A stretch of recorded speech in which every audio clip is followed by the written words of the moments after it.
Hello everyone, I just wanted to let you all know that the beta patch for 1.2, the Asimov patch, is available on Steam for Stellaris. If you want to go ahead and install that yourself, just go to your Steam library, select Properties for Stellaris, click on the Beta tab, and you should see a drop down there. I think it says like no, opt out, no betas or something like that by default. Drop that down and select 1.2, and you'll get the 1.2 beta patch. There are some fairly significant changes in this patch, so I thought I'd go over them, and I've loaded up what is approximately the point where we are in the Let's Play right now. I've recorded ahead a bit, so I actually went to a previous save, essentially. But let's go ahead and take a look at some of the changes that have taken place. Number one, you'll see that we're no longer just dealing with a basic star field. We've actually got some colored nebulas in the background. And that's just decorative, but it's quite colorful. I hope it won't be distracting. I don't know yet whether it will be. But apparently that's based on where in the galaxy you are. So let's jump over here. So this is quite red. Oh, and it's also based on the class of the star. So that might actually be why that was so red. I don't know why, other than just for funsies, I guess. So you can see that that's, what we're looking at there. I think it was something based on... Yeah, so it's a lot less distinct out here. I think I'd probably actually like it more like this all the time, so it's not that bright, but I'm sure they'll be looking at that more as we go on, and it's just cosmetic. Anyway, let's get right to looking at the new features coming. The first section of the patch notes, which I've got up next to me, are important changes. Added defensive pact diplomatic action that allows you to form a defensive alliance with another empire. So let's actually go ahead and take a look at that. Let's choose these guys over here since they don't hate me. So you can see that the list of diplomatic actions is a lot longer. Let's see, where is it? Form defensive pact. If either empire is attacked, the other will automatically come to their defense. And they would not accept that. Not diplomatically relevant. But so that's now an option. And that essentially, fixes some of the complaints with the alliance system. Since, in an alliance, everyone had to vote on things. This allows you to still go to war alone, and these guys will just defend you if you get attacked. So that's pretty nice. This would have been a very nice thing to have with the Hazari early on, and I might have, if we had this early on, I might have actually left them alive and gone ahead and gotten a federation eventually. At least to try it out. Let's see. Non-aggression pact, migration treaty, support independence, and guarantee independence are now diplomatic actions instead of trade deals. As you can see, we actually have a scroll list here of things. One of the, I guess, downsides is that you can no longer use these as, they're no longer part of the trade deal, so you can no longer spice up a defensive pact or something like that, or not a defensive pact, but an alliance, by just, paying them energy credits or minerals. Let's see. Removed embassies and replaced it with trust. Trust builds over time from having active diplomatic treaties, such as a non-aggression pact or alliance, and increases opinion by up to plus 100. That also means that you can more easily have more of these things. You're not limited to just 3 embassies. I'm not sure how trust will work with these guys, with our vassals. Okay.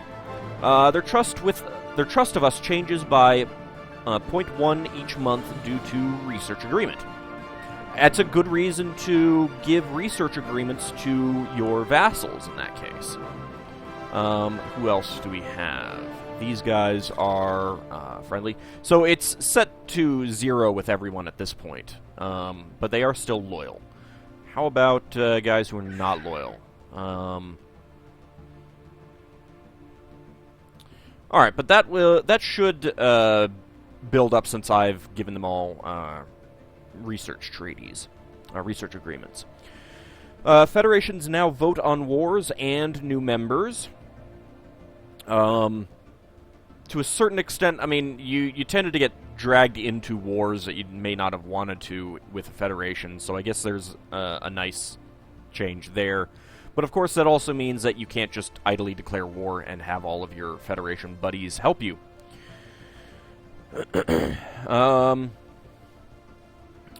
Federation members now give 20% of their Navy capacity to the Federation, which makes up the Federation Navy capacity.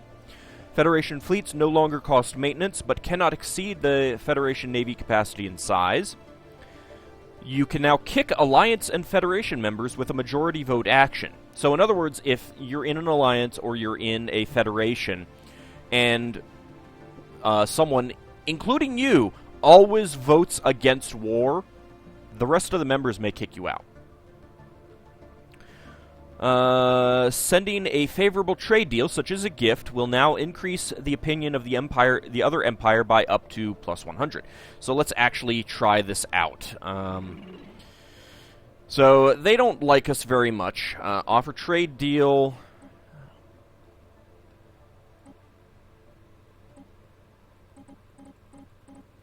Let's actually give you 1,000 energy credits. So a gift plus 1. So they'll just take it. I'm going to let it go. I'm going to let time advance in a few minutes and just ignore anything, because there's actually a change, a fix that they made that I don't think is in the patch notes that I noticed that I want to mention. But we'll get to that in a moment. Let's see. You can now set a war philosophy policy. This policy determines what type of war goals you can use. So, if we go here in policies, you'll see war philosophy. Currently, we don't have anything selected. Unrestricted wars. War is a dish best served frequently, and to those who will not cook for themselves. Wars of aggression are allowed, and all war goals can be freely used. Liberation wars. We must further our own interests, even when they run contrary to the interests of others.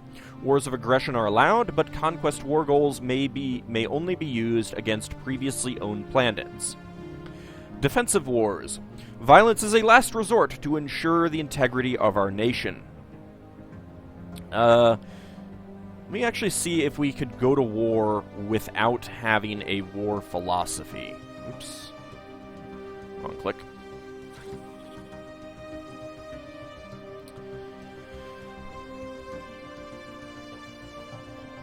I can. Interesting how that's 134 to 167.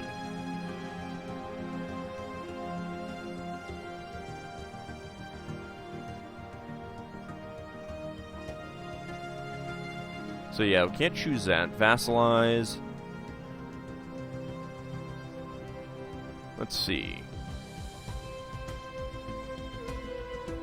A war philosophy policy does not allow this war demand. Alright, so yeah, we will actually have to set a war philosophy when we start the game up. And I'm not sure... let's see. It says 18 to 22. This is something that was not mentioned. Okay, so depending on who you give it to, it looks like... Yeah, so depending on who you give it to, you will have a different war score. And this is... Okay, this actually tells us. Plus 12.8 pops on planet, minus 52.4% planets in Empire, plus 50% is the capital of an Empire, minus 5% Galactic Ambition, minus 5% Manifest Destiny. Okay, so that's actually pretty interesting.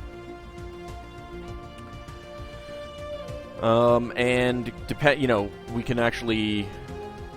So 138... 164. So yeah, I mean, obviously these guys couldn't vassalize, but that's pretty interesting. So we would have to make a change. You can't cheat the system by not taking a war philosophy. Let's see, what else? They removed war economy policy. I don't think anyone ever really used it.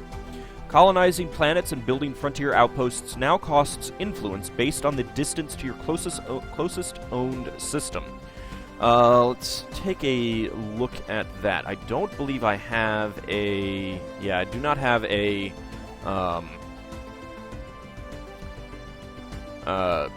colony ship, so I can't easily test that out. But let's take a look. So, frontier outpost, only 37 influence. The cost of it, the maintenance cost of it is still the same, but so it's a lot cheaper to build nearby frontier outposts. Still doesn't help what I want. I mean, because I want to be able to take this system without using a frontier outpost, because it's kind of worthless. It's not really necessary. But let's see. Up here, stars have not been surveyed. Do we? All right. Well, not sure if I'm going to be able to do that with any of these up here. Then, I'd like to see what it would actually cost. Do we have any stars that have been surveyed that I could do this with? Not really. Alright, what would happen if I... That would actually be 48 for some reason. Even though it's within my borders. Alright, so I'm guessing that colonizing a world within our borders would still cost influence. Let's actually take a look, if it shows up here. Expansion influence cost, base 30. Alright, so that will be a limiting factor on expansion. It's not too big of a deal. What about up here? I mean, we haven't surveyed this world, so it doesn't tell me. That's unfortunate. What about a world within another empire that we may have surveyed?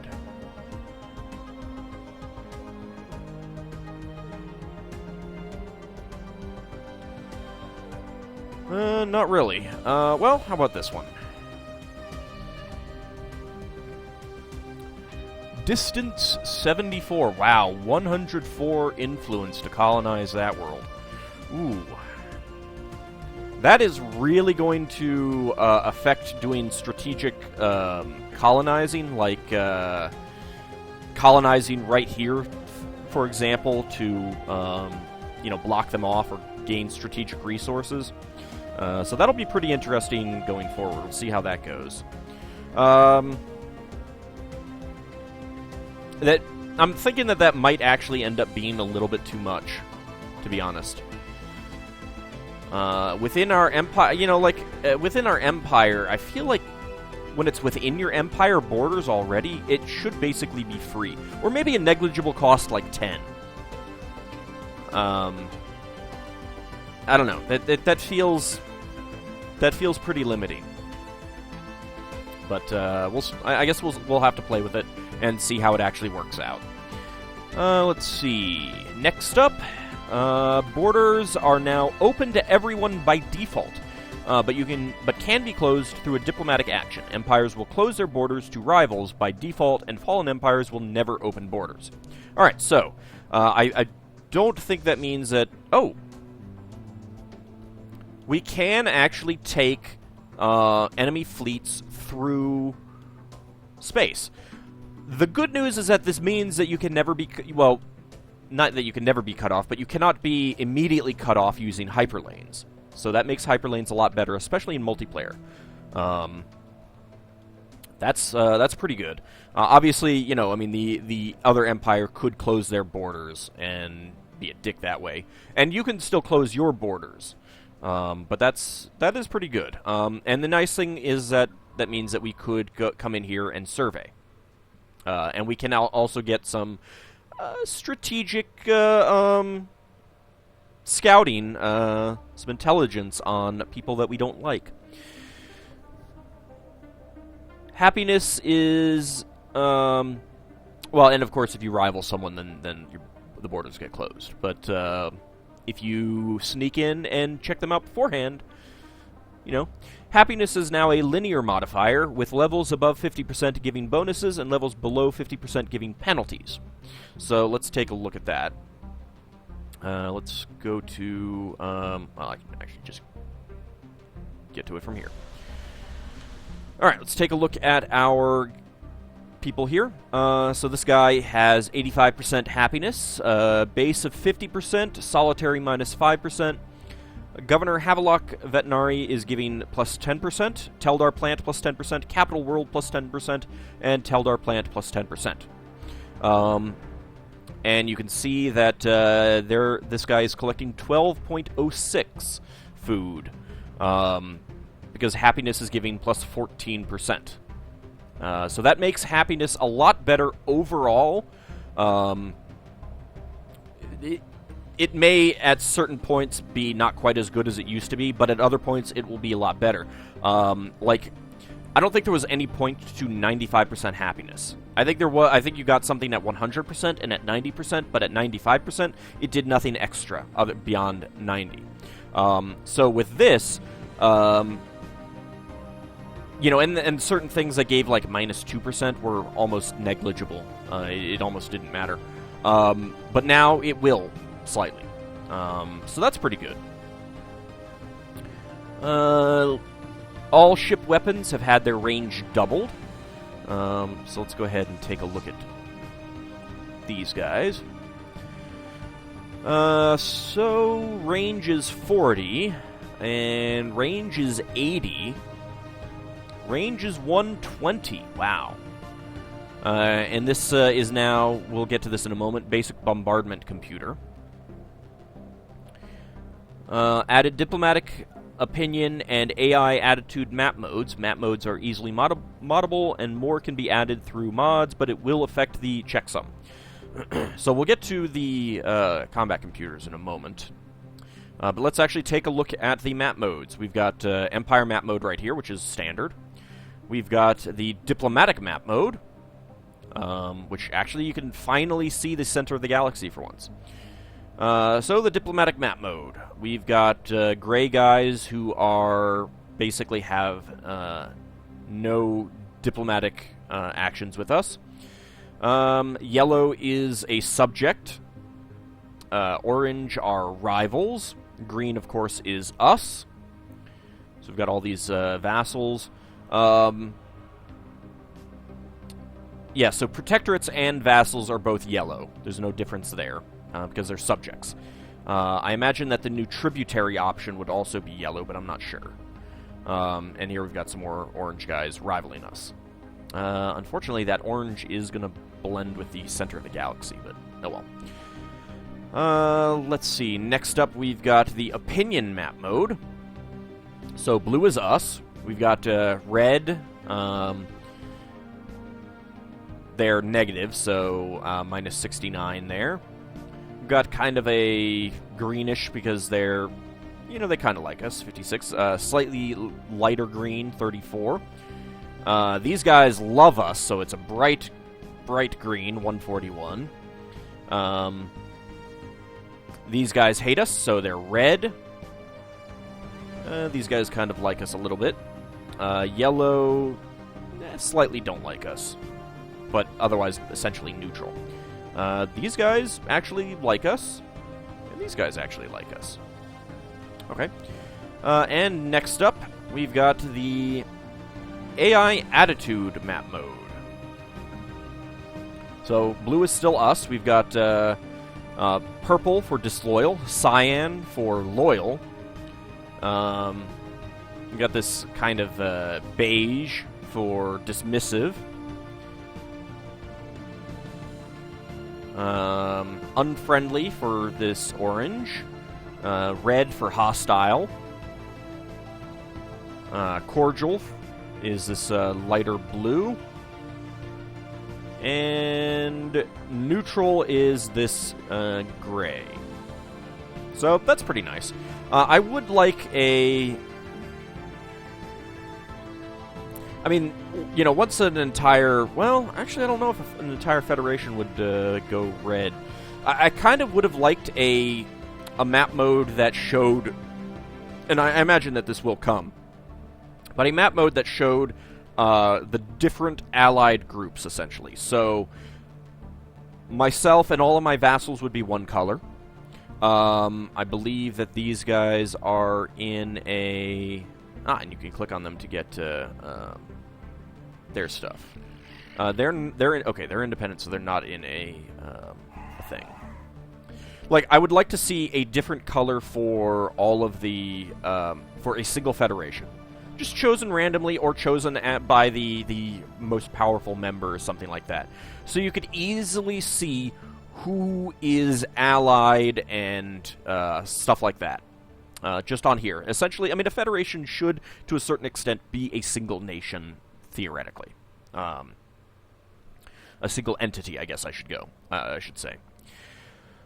Some more changes. Ship designs with excess power gain a small bonus to damage, speed, and evasion. Let's see if we have any that are like that. So, we've got +7. Excess power is giving +1% here. The excess power is not giving any extra bonus to speed. Well, it says +0, but I think that 0.1 right there is part of that.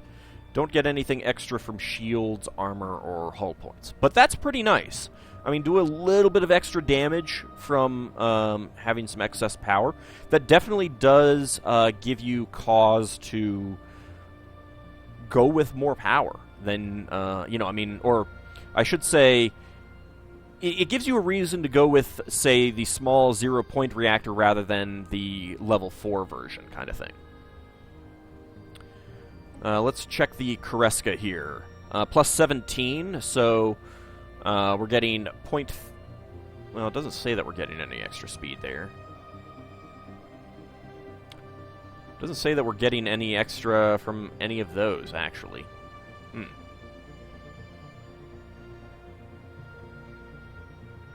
It might just be that it's too negligible to show up. But I imagine that makes more difference on Corvettes anyway. But on the other hand, you know, I mean, it is a good reason to research the extra power before you have shields and armor.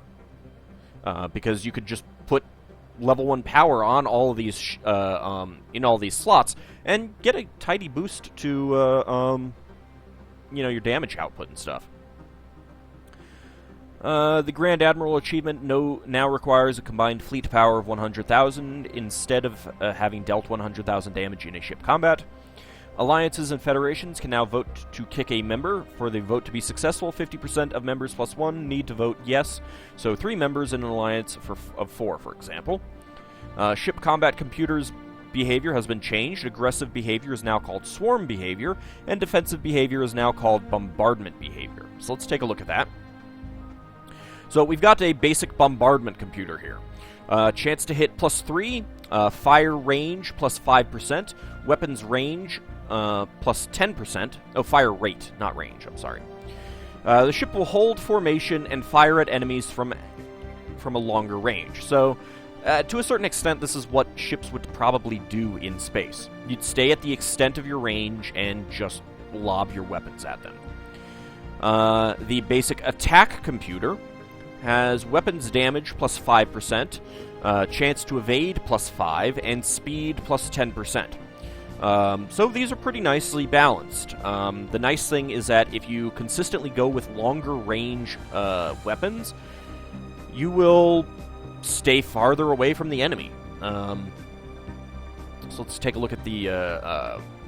so we've got a range of 80, range of 40, so...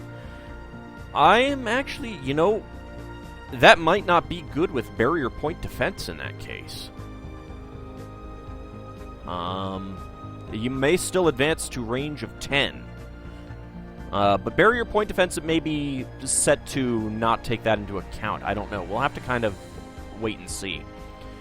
But with a range of 120, that's pretty long. You just sit back there, and that's a really good reason to go with nothing but torpedoes. In addition, cannot be evaded has been added. We'll get to that in a moment. Added visitor center building and associated technology that is available to xenophile empires. Added symbol of unity building and associated technology that is available to spiritualist empires. Fleet merging has been improved and should prioritize certain fleets better, so the named fleets. Spaceports can now be dismantled. Let's actually take a look at that. I won't actually dismantle, but oh yeah, dismantle. Not really sure why you'd want to do that other than saving power, but natural beauty planet modifier effect on habitability removed. Instead, the modifier now affects planet migration attraction by plus 25%. Taking a tributary now makes you guarantee their independence for 10 years without cost. Migration time was changed into migration speed. Base ethics divergence has been changed, and capital buildings have been adjusted accordingly. It is no longer possible to avoid ethics divergence by not working the reassembled ship shelter. Makes sense, although it's kind of disappointing too. Darn it, taking away my exploits. Let's see. Ethics divergence minus 15% with the Empire Capital Complex. Let's take a look at you. So ethics divergence minus 24%. Base is plus 15%. Capital World minus 10%. Empire Capital Complex minus 15%. And happiness minus 14%. So that's pretty good. Let's take a look at, say, a pretty distant planet. How about up here?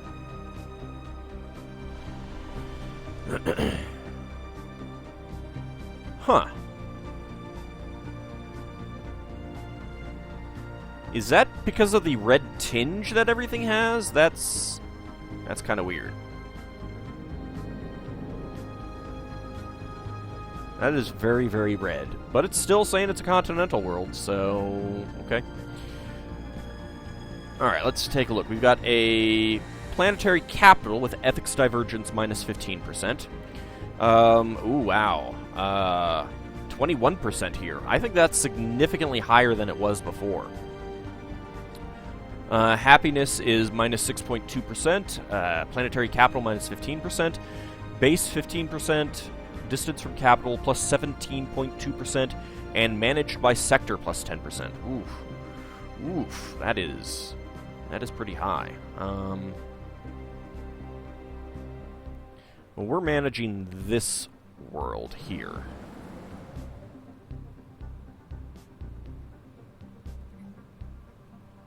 So this is only 2.9. Happiness is giving a bit. Distance from capital is a lot less. So, yeah, that's going to be quite a bit. I don't know how much that's actually going to end up affecting us. But yeah, that's definitely giving a yellow tinge here. Where is the capital? God, this planet is not done much. Still has a reassembled ship shelter. Oh God, 47.4%. Wow. Wow. That is a lot. Happiness does not decrease food, though, or unhappiness, I should say. So there's that at least. Oh, yeah, you guys have starvation. You guys suck. Alright, well, there may have been some bugs with how those things were managed anyway. Maybe that'll change as we go forward. Next up, we've got added regulated slavery policy option. So let's take a look at that.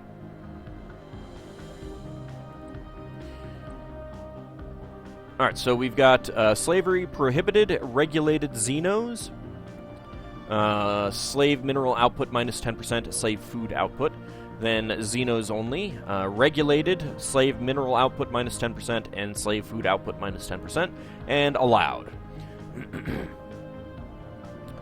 We'll get to it in a moment, but the various factions, the new factions with slaves will play into that as well. Civilian ship designs are updated with shields and armor technologies. Frontier outposts are destroyed if the last owned planet in a system changes owner through war. Strike craft attack and movement pattern was changed to be more swarm-like.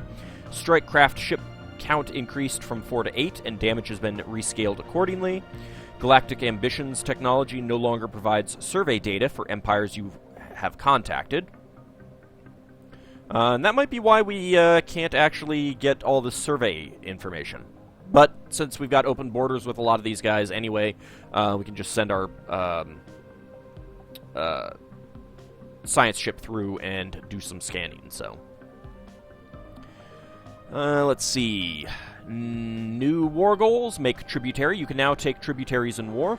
Tributaries are a type of subject that pays 20% of their energy credits and mineral income to their overlord, but do not join their overlord's wars and are free to declare their own wars and colonize planets.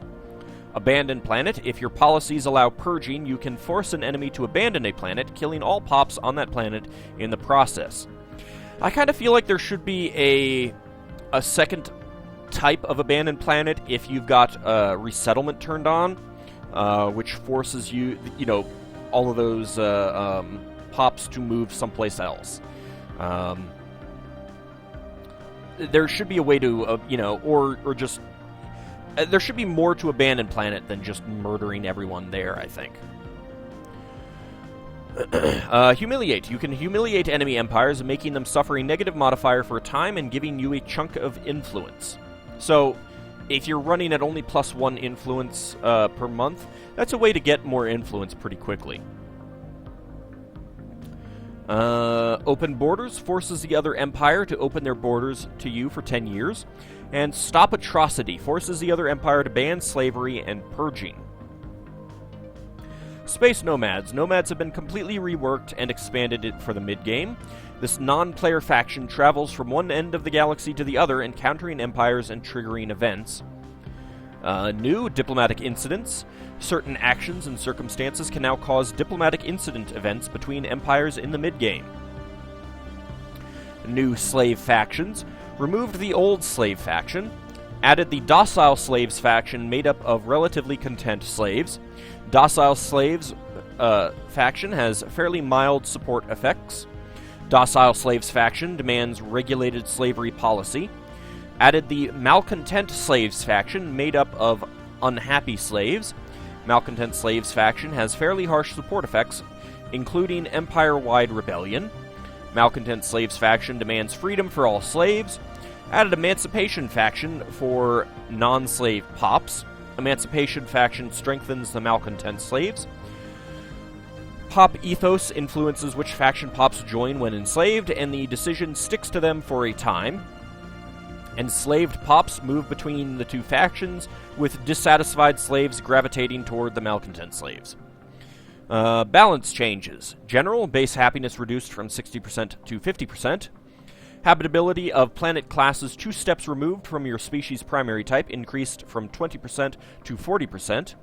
Reduced chance of post-combat admiral events firing by a factor of 5. They were definitely happening too much. That said, I think if you were capped out on your leaders, you couldn't get any more. So, there's that. Something else that I was going to take a quick look at. Alright, so habitability of planet classes 2 steps removed.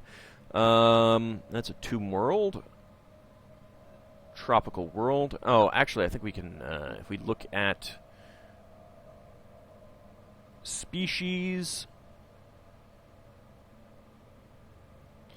There we go. So continental preference plus 80%. Tropical and ocean 60, and desert and Arctic, I think those used to be 20, and now they're 40. I wonder if tundra is 20%. Let's see if we can find a tundra world. I've probably changed a lot of these. There we go.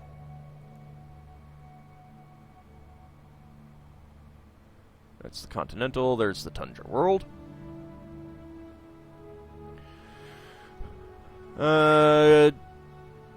Nope. That's 0. That's 0% for dragons. Okay. Okay. Fair enough. Let's see. Leaders will no longer gain any additional traits from leveling up if they already have 3 or more. Newly spawned pops are now more likely to take their ethics from pops of the same species. The Ruler Savior modifier duration from the Ransomeers event, which I've never seen, so I don't know what that is, has been reduced from 100 years to 5 years. Wow, that is huge. The Grand Design modifier from Void Unclouded event is no longer permanent and now gives plus 10% happiness for 20 years. Propaganda Edict can now be used by everyone. Fanatic collectivists were previously prevented from using it. Mineral Deficit effect increased from negative 33% to negative 50% and now also affects research speed. Energy Credits Deficit effect increased from negative 33% to negative 50% and now also affects robot output by negative 50%. Comet Sighted Event effect on happiness reduced from plus 15, negative 15 to plus 10, negative 10. Migration treaties no longer affect pop happiness. Ethics. In general, Fanatic versions are now 3 times as strong, 3 times stronger than non-Fanatic ethics. We'll go over that a bit, but Fanatic Individualist energy credits output reduced from plus 20 to plus 15. We do not have that. We are Fanatic Materialists. Individualist energy credit output reduced from plus 10 to plus 5. Aww, damn it. Aww. And slavery tolerance reduced from negative 50 to negative 33. That is actually going to dramatically affect our... Well, maybe not dramatically, but it's going to affect our energy credits going forward. So we'll definitely have to figure that out. Fanatic Collectivist food requirements increased from negative 10 to negative 15. Collectivist slavery tolerance reduced from plus 50 to plus 33. Fanatic Xenophobe xenophobia reduced from 20% to 15%. Rival influence gain increased from plus 50% to plus 75%. Xenophobia reduced from 10% to 5%. So that's kind of how it's going to go. Let's take a look at some of the other stuff. I'm not going to go over each one individually. Fanatic Militarists gained... they lost the army damage effect, but they gained... Fanatic Militarists have max rivalries increased by 3. Ship damage increased by 10%, and trust growth reduced by 60%. War happiness increased from plus 5% to plus 10% for militarists. Fanatic militarists also have that plus 10%. Army damage effect removed. Max rivalries increased by 1 for militarists. Ship damage increased by 3%, and trust growth reduced by 20%. Let's see. Fanatic pacifists. Growth requirement effect removed. Army damage effect removed. War happiness reduced from negative 20% to negative 15%. They gained peace happiness increased by plus 15%. Max rivalries reduced by 3, i.e. they cannot have rivals. Trust growth increased by 75%. For the pacifists, war happiness reduced 10% to 5%. Peace happiness increased by 5%. Max rivalries reduced by 1. And trust growth increased by 25%. Fanatic spiritualists, happiness effect removed. Ethics divergence reduced by negative 30%. That's new. Also new, growth requirement reduced by 15%. For spiritualists, happiness effect removed, ethics divergence reduced by 10%, and growth requirement reduced by 5%. Fanatic materialists, physics, society, and engineering output increased from plus 10% to plus 15%. So we're going to get even more research with our empire. That's pretty nice.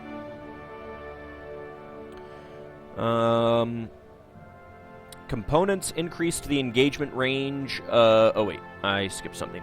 For modifiers, youthful elite modifier effect on leader lifespan reduced from plus 25% to plus 25 years to 10 years.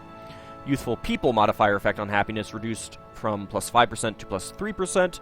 Natural beauty planet modifier effect on happiness reduced from plus 15% to plus 5%. Components increased the engagement range of Strikecraft from 80 to 120. Strikecraft rebuild speed improved from 1 per month to 4 per month. All laser weapons have had their armor penetration reduced from 50% to 33%.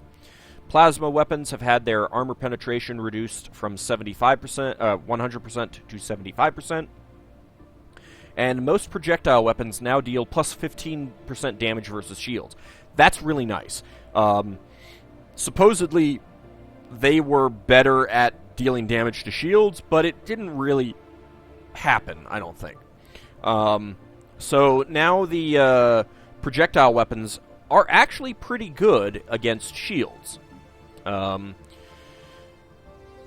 Let's take a look at some of the new stuff. So, yeah, you can see plus 33% armor penetration,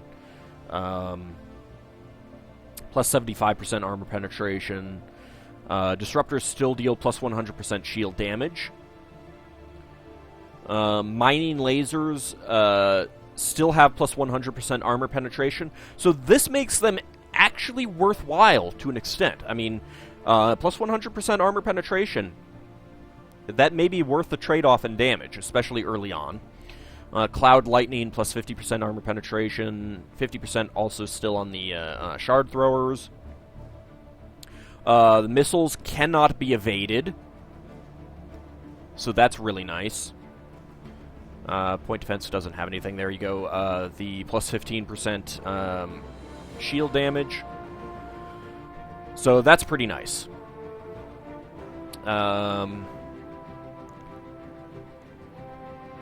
So a lot of changes, a lot of minor tweaks to the weapons. Most of the accuracy for most of the lasers have been increased. So 82 to 90 for small red lasers, 80 to 85 for medium red lasers, and large red lasers 75 to 80. In addition, the max damage of large red lasers have been increased. The max damage of most of the small laser weapons have been decreased.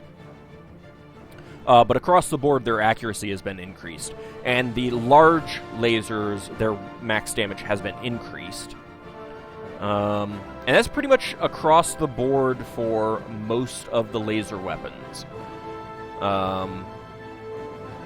Although it looks like the UV and X-ray lasers and the gamma lasers have generally had their damage decreased. Particle lances and tachyon lances have had their armor penetration reduced from 100% to 75%. Large fusion missiles, medium antimatter missiles, well, most of the missiles have actually had their damage increased, it looks like. Sentinel point defense accuracy reduced from 40% to 20%. And the barrier point defense got reduced to 30%. They also had their range increased slightly. And this basically means, and the level 3 is still at the 40%. So that's pretty nice. Doubled the spawn rate of Garanthium ore, Lytheric gas, Engos vapor, Teldar crystals, Pytharian dust, Aurelium ore, and Satramine gas. That's not going to affect us since our galaxy has already been generated, but a lot of times, like,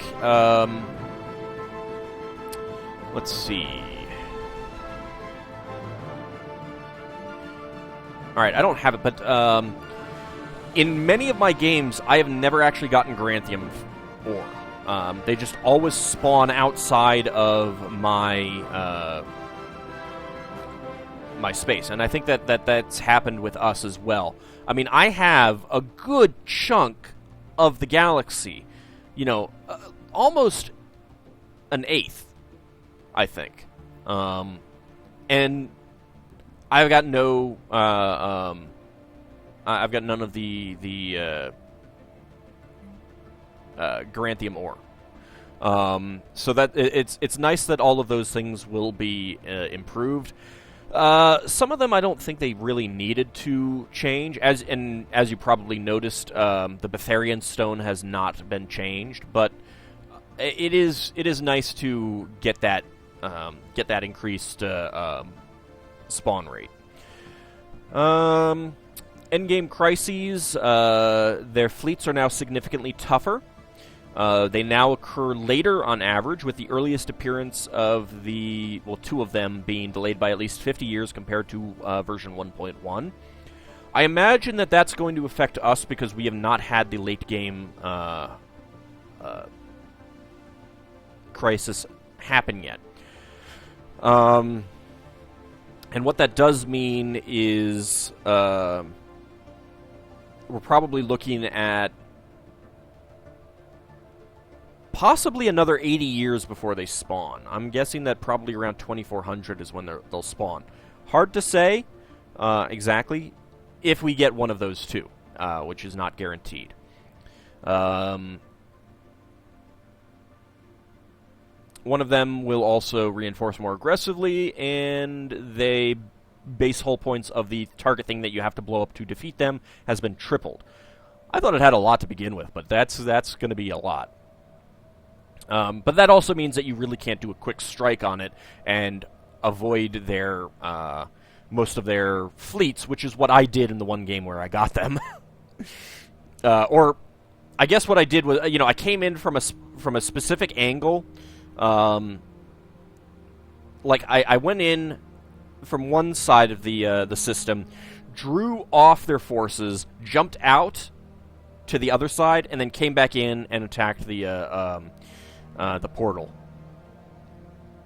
Governments. Democratic governments have had their election terms increased to 10 years. Actually, let me skip that. Probably, let me see if there's anything else that we want to take a look at inside this save before we jump out. Colony ship mineral cost now depends on components and is no longer static. So our colony ship is now 431. I may actually want to, actually that's not really that bad. To be perfectly honest, what's it really matter? I do not have the private colony ships in this save, but they now cost energy rather than minerals, and they cost half of what the basic colony ship does. The private colony ship, for those who don't know, there is a chance of getting completely different ethics on that, but it's a cheaper colony ship. I haven't really used it, so I don't know how much the ethics are different. If any of you have used them, let me know. Let me know if you actually like them, because I haven't really used them.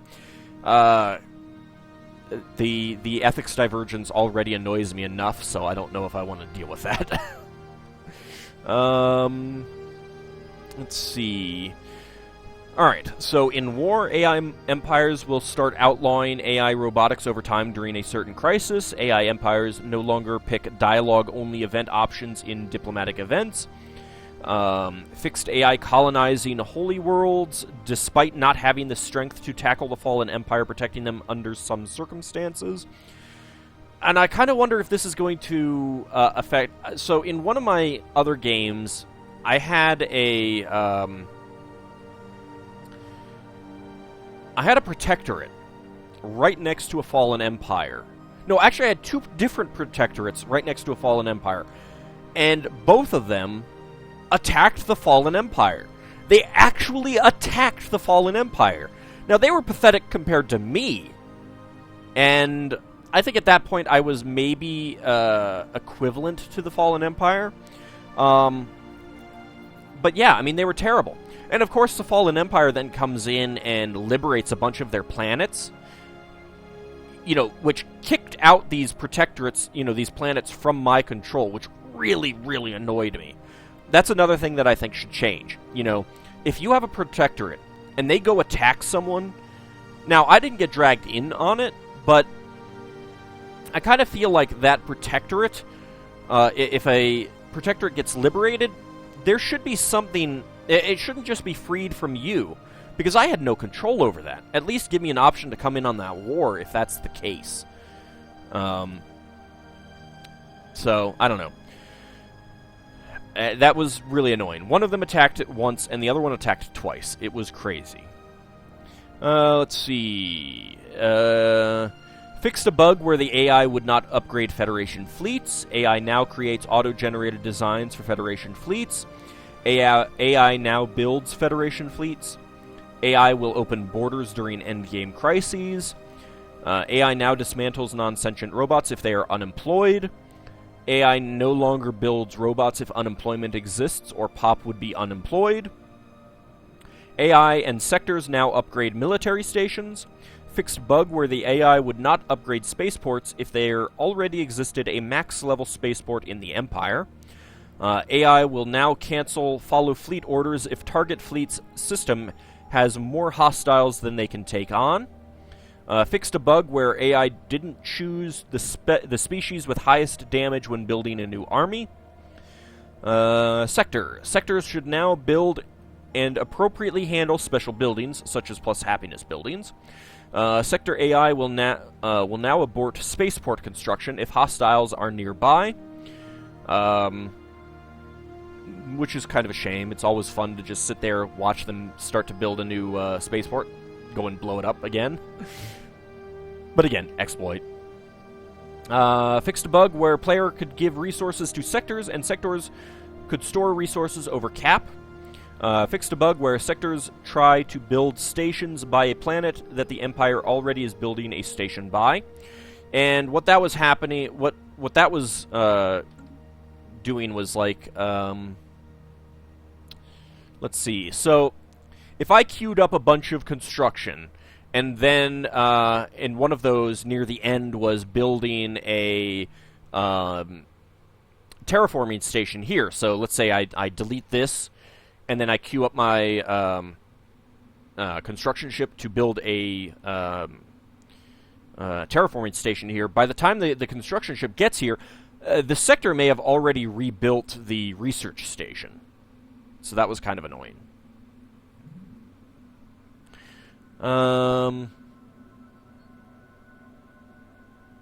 Let's see. Diplomacy AI allies will now be upset if you vote down their proposals and may leave the alliance or attempt to kick you. AI is now less selfish when selecting war goals. Endgame crises. Crises empires are more aggressive, and computer-controlled empires respond more aggressively to the Prothoran Scourge. User interface. Weapons that cannot be evaded are now properly labeled. Added Alt-B shortcut for opening the help browser in-game. Air portrait in government view is no longer offset incorrectly. Multiple portraits are now no longer offset incorrectly. Construction queue completed message now only triggers for spaceports in directly controlled systems. Diplomacy view now shows the leader name, species, and trait of the nation you're communicating with. Let's go ahead and take a look at that. Alright, so Emperor Lopdolf I, Vun Okan, ruler traits, investor, energy credits plus 10%, and recruiter, army morale plus 20%, and army cost minus 20%. So that's nice to get that stuff.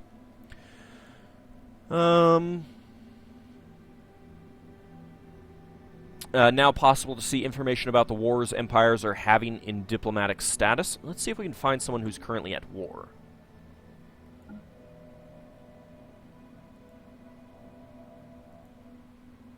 No, I didn't actually want to click on them.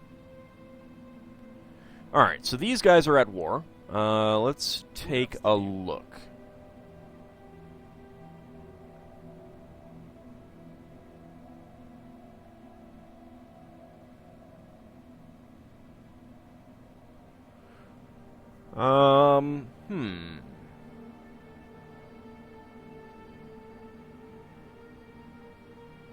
Okay, so we can see offensive war score 25. They have war score minus 35, minus 52. Alright, that's not...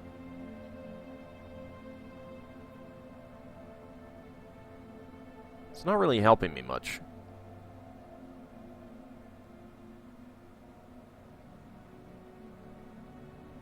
Are you in multiple different wars? I guess that might be it. Okay, yes. Kataknor-Oras Compact War? I didn't realize that. I was used to seeing just all the people that they were actually at war with. Nurian-Kataknor Conflict, and Klikstok-Kataknor Fight. Okay. Anyone else at war?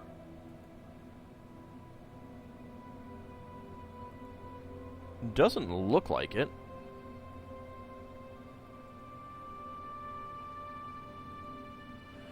Okay, so...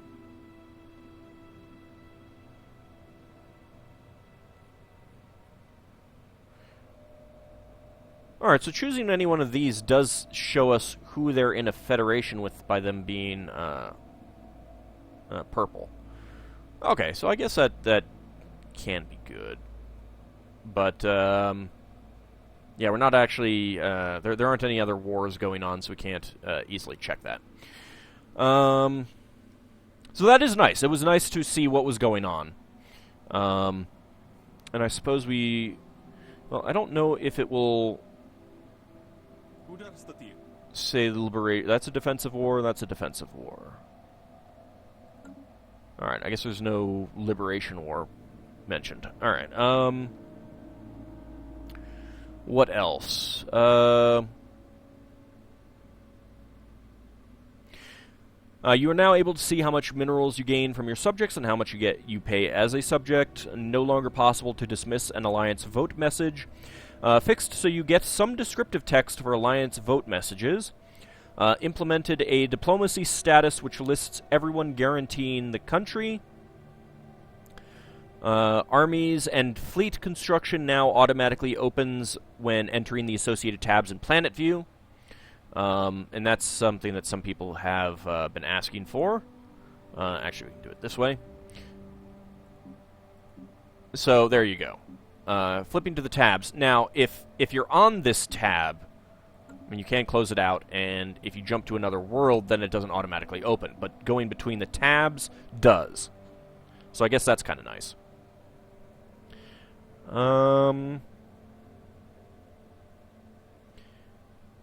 Fixed so that you get a context menu when right-clicking systems while the fleet is in FTL. And that was something that was happening. Like, you could not actually redirect people while they were in FTL transit. I don't know if we have any... Ah, yes, here we go. Alright, so they are currently... Yeah, so we can move them still while they're in FTL. What else? Power in a ship design is now shown as green if you have excess power and red if you have too little power. Buildings that can be upgraded but you lack the resources to upgrade now show a gray upgrade arrow. I wonder if that affects...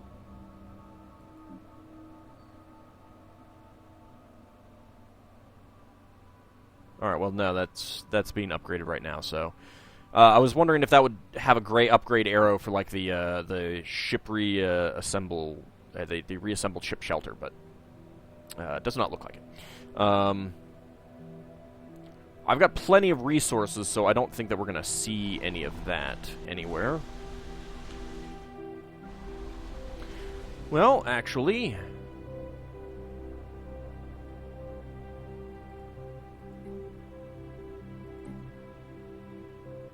Okay, yeah, so requires Empire Capital Complex on the planet.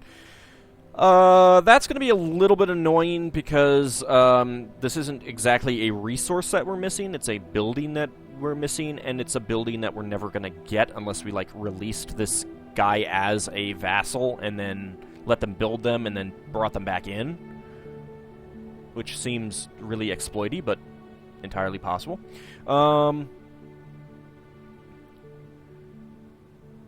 What else? Ship view is now draggable by the header line. I'm not sure if that is that this. No. Is that this? No. I don't know what ship view is. Maybe that's combat or something like that. I don't know. Galaxy view now goes all the way to the left when hiding. Galaxy view selected Empire. Oh, is that? No.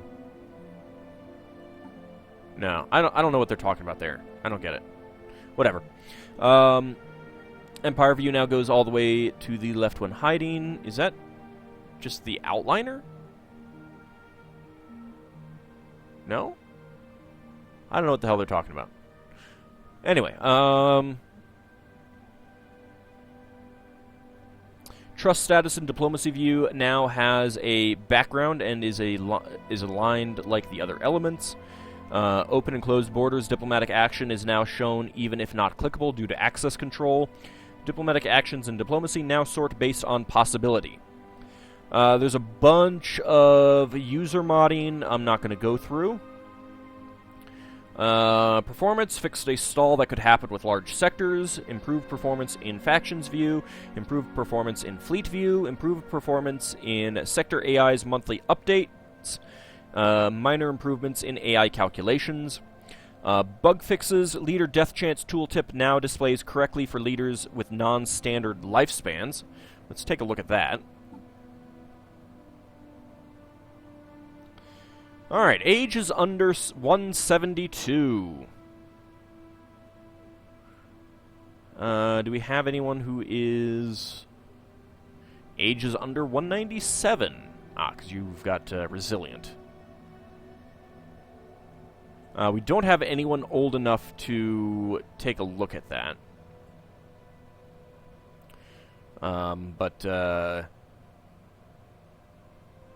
Yeah, so that's nice. So that it actually shows correctly now.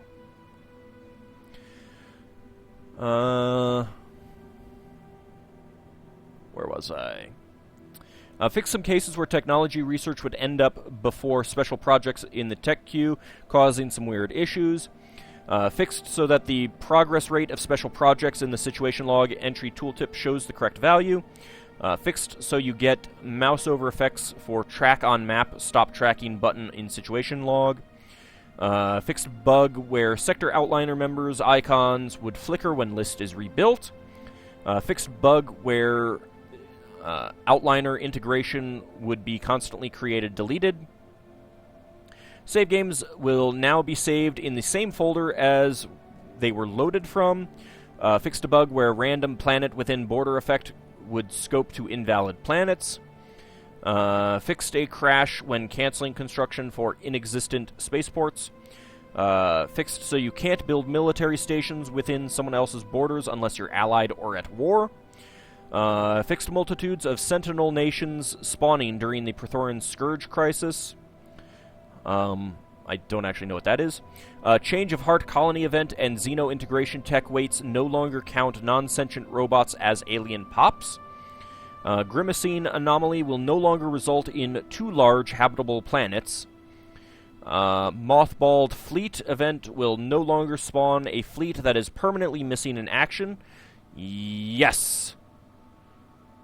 I think that's affecting... I think that is... I don't know if it's specifically talking about these, but it is definitely affecting these.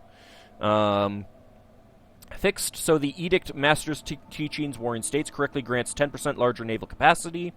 Can no longer play Galactic Abolitionist and emancipate pops on planets you do not own.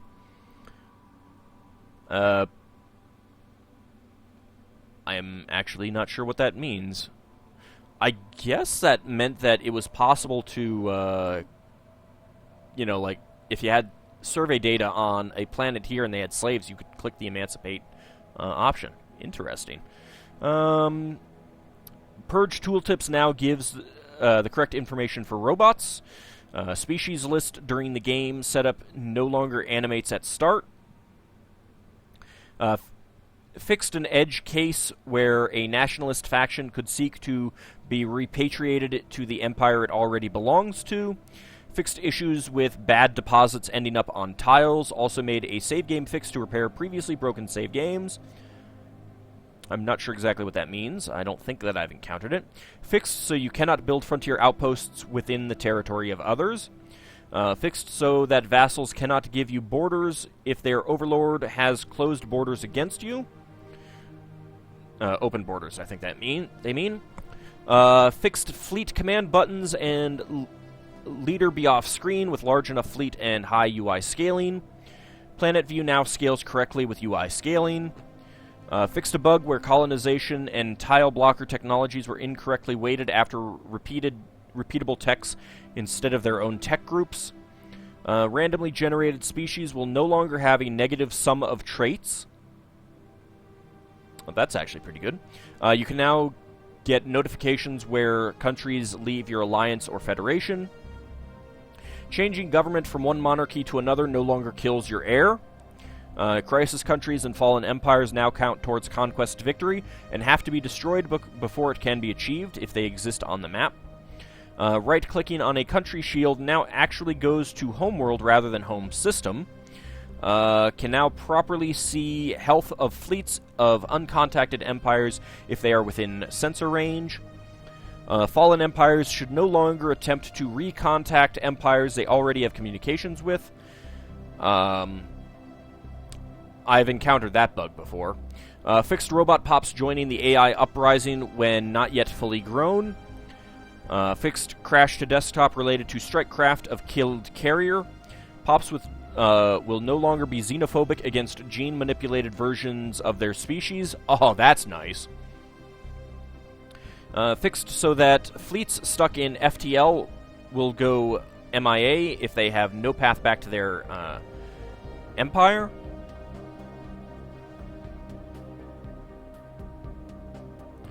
That might also be talking about this bug. I'm not sure. The thing that we've got going on with those fleets. Fixed a bug where the resettlement screen didn't show all planets. Fixed a bug where player couldn't surrender in war. Empire unique buildings are now destroyed when changing owner if the owner already has a building of that type. Ah,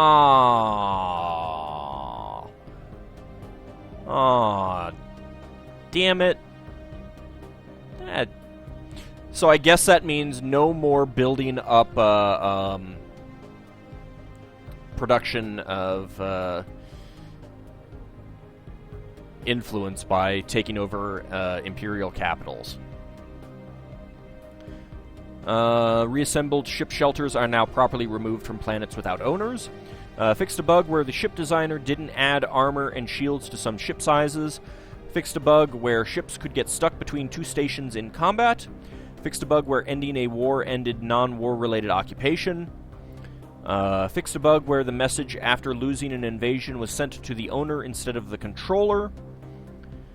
Graphics changes. The galaxy background used in solar systems now change depending on the type of star and star's position in the galaxy. Aura effects should now be slightly smaller and less intrusive. Fixed an issue where a gun would float next to the arthropod Hope Breaker Destroyer section. Fixed an issue where a mammalian portrait would have black squares as eyes. Fixed an issue where an avian portrait didn't have eyes. So that's all. That's basically it. We haven't gone over the changes to the government types. We will go over that in a moment, but I did want to unpause it real fast so we can see what's going to happen as soon as we actually do that. Also, keep an eye on this. Missing in Action returns 23/20/04/15.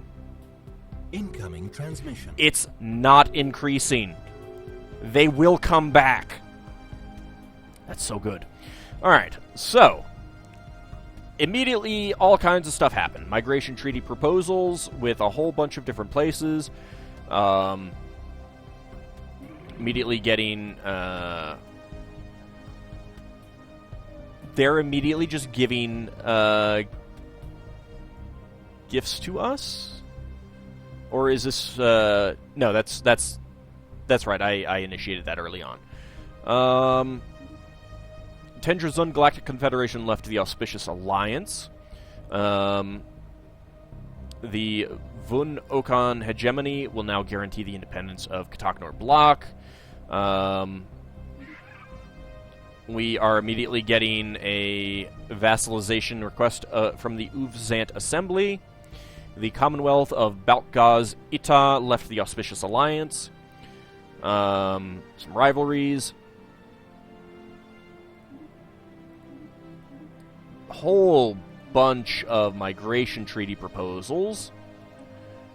So if we just let this go, there should still be even more. Or not. So, yeah. Independence guaranteed, non-aggression pact invitation, lots more migration treaties. So, yeah, there's going to be a whole lot of stuff going on when we get back into our main game and let it actually go forward. It's a lot. But, more importantly, they return to us!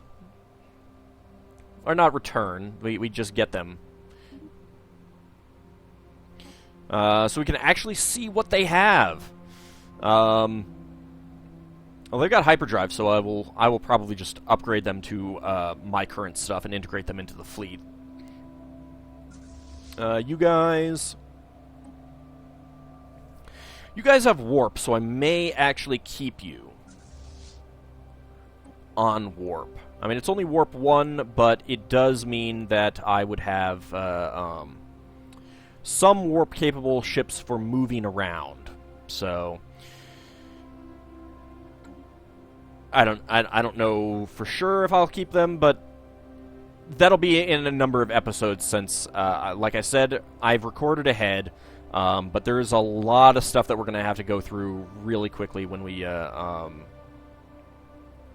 get there. And for some reason, Drakenfels is in starvation. I don't remember if that was a thing. Well, whatever.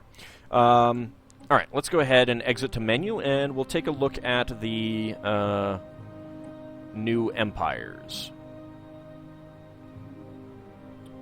Or new government types. Also, there are a couple new traits, I believe, and they've rebalanced a few of them. I don't remember everything that's been rebalanced, but I think Extremely Adaptive was 5 rather than 4, so I think that's a change. Non-Adaptive is now -2, which I think is a change. I think that was -1 before.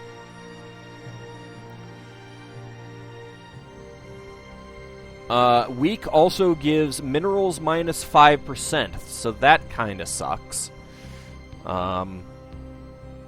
I really liked being taking weak. I also really like sedentary. That's a favorite of mine for getting more trait points. Solitary with happiness -5%. I probably will no longer be taking that. I believe Deviance is new. Ethics Divergence +15%.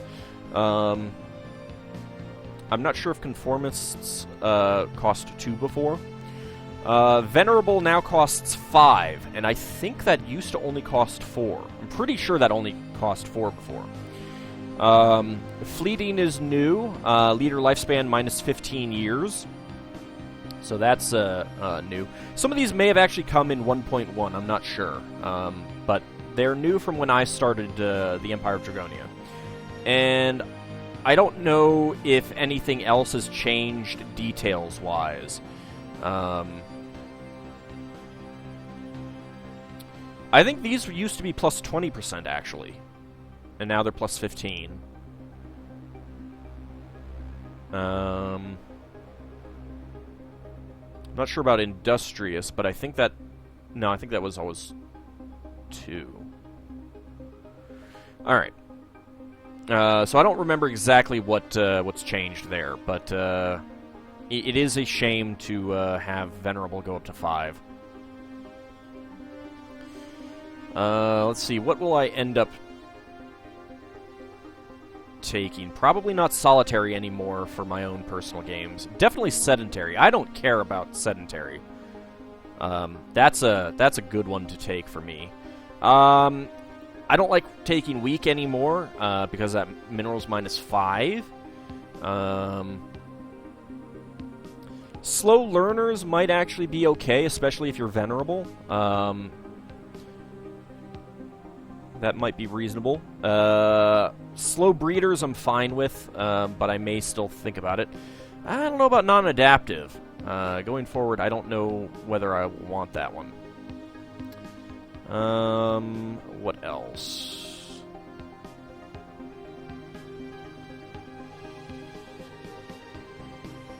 Repugnant I'd probably be okay with.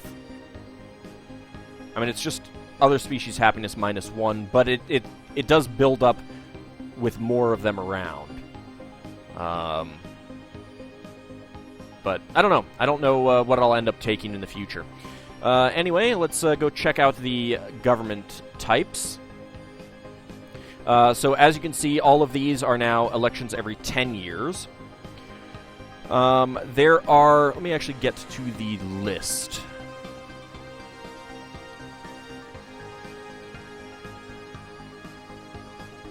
Okay. I'm not going to go over each and every one of them, but one of the big changes is that the direct democracy no longer gives you core sectors. Core worlds. Let me actually look for where this is in the list. Yeah, core systems effect removed. That's actually been moved down to the moral democracy, core sector systems +2, peaceful bureaucracy, core sector systems +5, and enlightened monarchy has +2. The advanced form has... Let's see...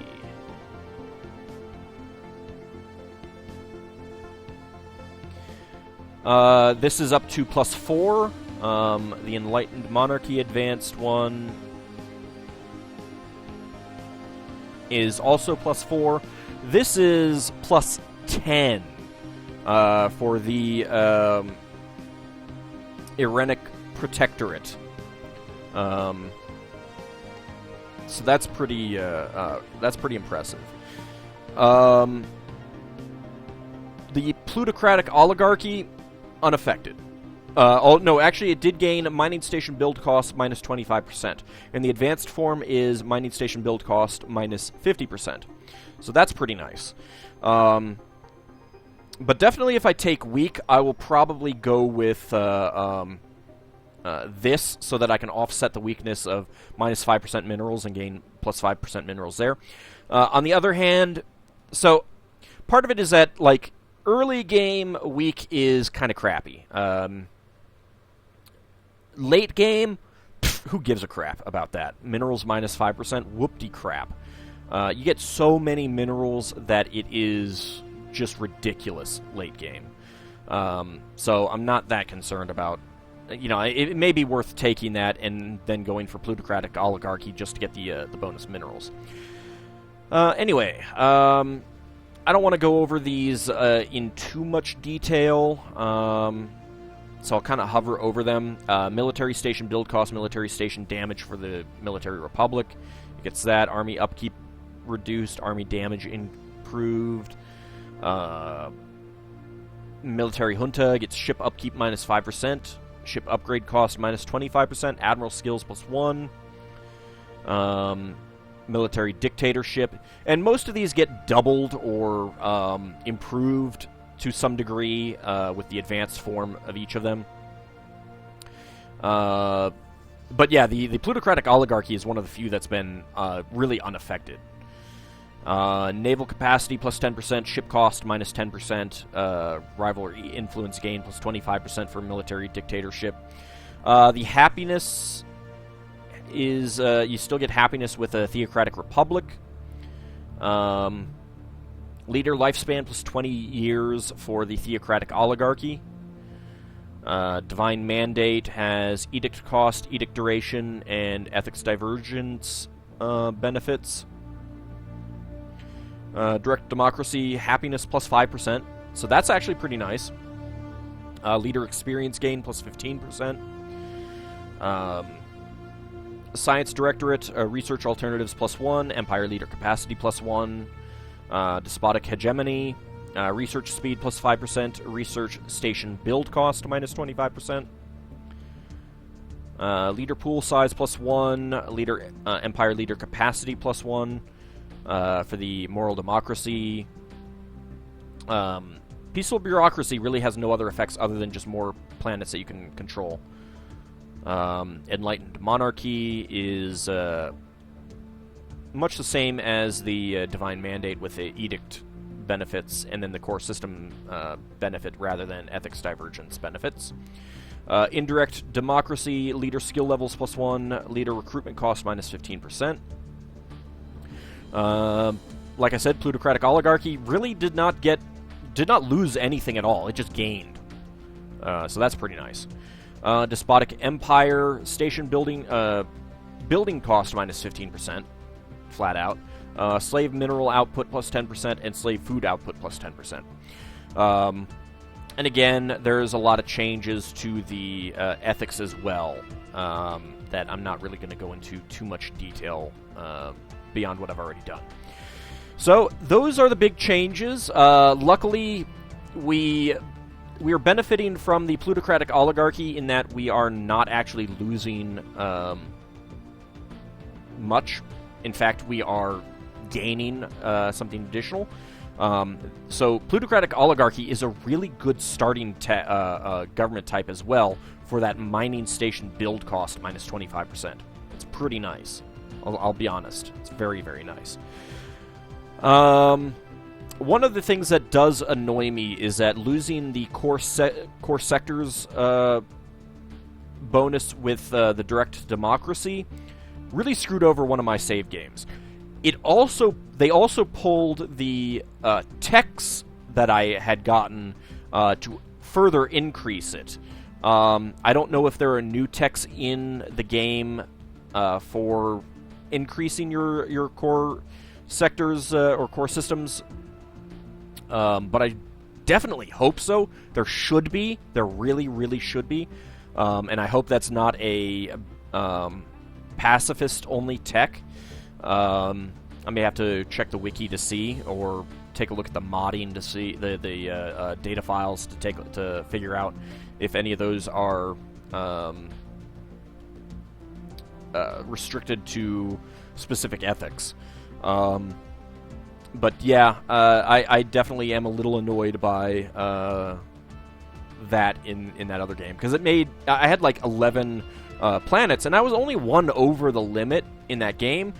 But loading that save back up, that drops me down to a total of 5 that I can control. That really hurts. So I probably will not play that off-screen game again. as much as I was having fun with it. Anyway, thank you all for watching the changes in the Asimov beta patch, which, as I mentioned at the beginning, is available now. If you go onto Steam, check your properties for Stellaris, and you can change those settings. You can get that beta patch yourself. It's going to be a while before these changes affect the Let's Play. Like I said, I have recorded ahead.